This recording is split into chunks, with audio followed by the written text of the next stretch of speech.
Let's take a small break and talk about a very important thing in modern web design: responsive web design.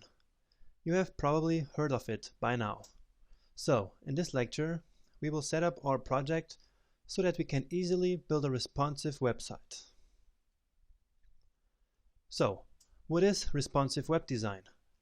Building a responsive website means that that website will work well on any device and with any screen resolution. Working well means that that website is easy to read and to navigate without needing to constantly zoom in and zoom out, which is really annoying. Here are just two examples of responsive websites. You can see that they change with the browser's width, which means that they respond to the screen size, therefore the name responsive web design.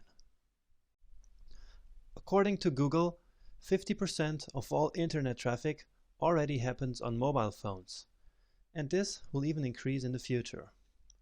In fact, Google recently announced that mobile-friendly websites will be ranked higher on their search results page. So, it's really important to embrace responsive web design right now.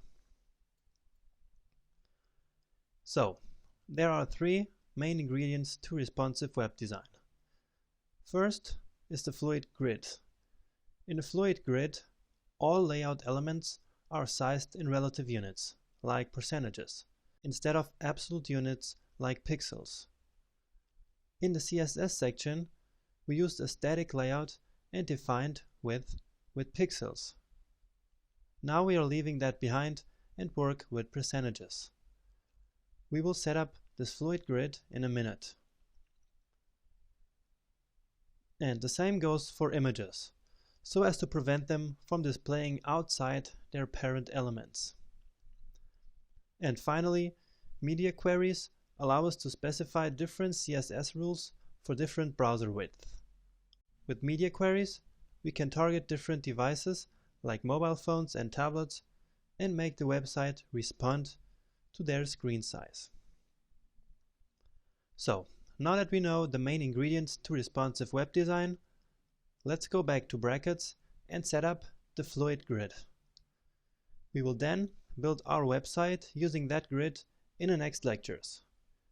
We will take care of the media queries part later, after building our web page.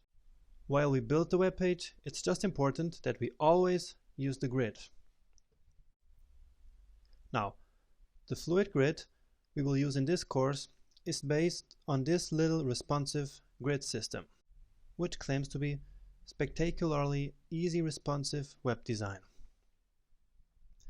So you can build any layout you can imagine with this fluid grid. I actually made some changes that makes things easier for us and compiled everything in one file. Please go download that file from the lecture description right now. We will come back to this website later so I can show you how that grid works. So I hope you downloaded the file by now. I actually already have it here on my desktop, so I will copy it.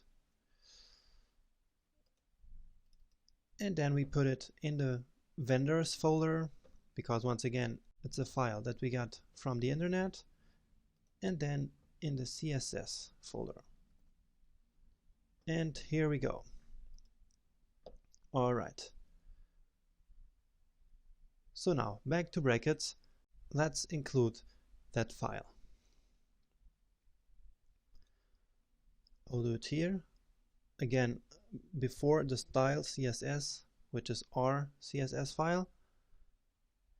And let me just tell you another trick, which is I can, since I don't want to write all of this again, and instead of copying, which is a little annoying, I can just do duplicate, which is Command D or probably Control D on Windows. So right here, just Command D, and here we go. Because all I want to change now is this file. So I want the grid file. Right. So now the grid file is included in our project. Now let me show you how that grid works. So on this website is a little example. So all our content will be inside columns, as you can see here. And each of these group of columns is a row. So in each row we can have 2 or 3 or 4 or 5, all the way to 12 columns, which all have the same width. And now as for the responsive part, if we resize the browser window, all of them shrink.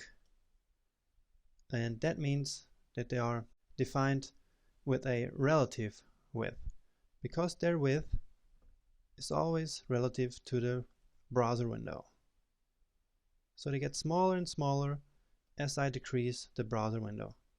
And that's what responsive web design is all about. And after a certain amount of width, they even stack. So when they get too small, we can't see any content in this column here, right? Then they will all stack, just like this. And our website, since we will use this grid, will do the same. Okay, so let's see the CSS file that we just included, and it's down here. Let me just open it. And if I click it twice, double click, then it appears up here in the working files.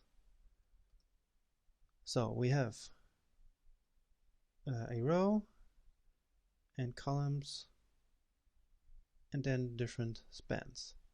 And each of these span will be a column. For example, this span 1 of 2 is just these columns. But don't worry, we will use that in the next lecture, and then you will understand everything, just how this works. Alright, let's get back to our HTML file. And as I said, the content will be in rows.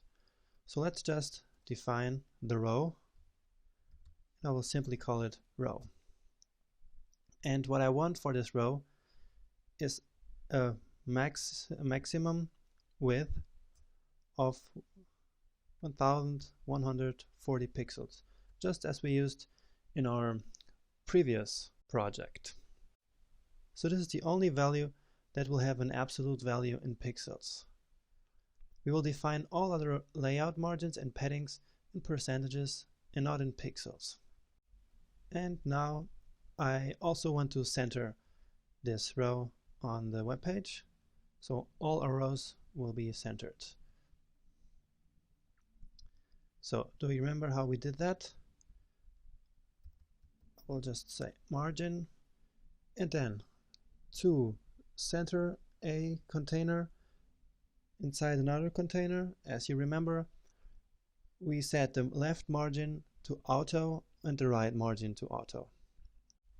And you probably also remember that we can use a shorthand to set margins, just like this: top and right and bottom and left. Alright?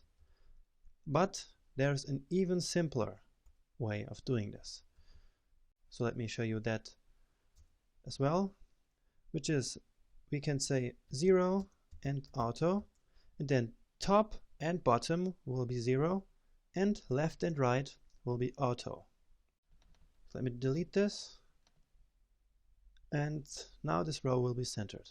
We can just try this out. So I'll say div and class will be row.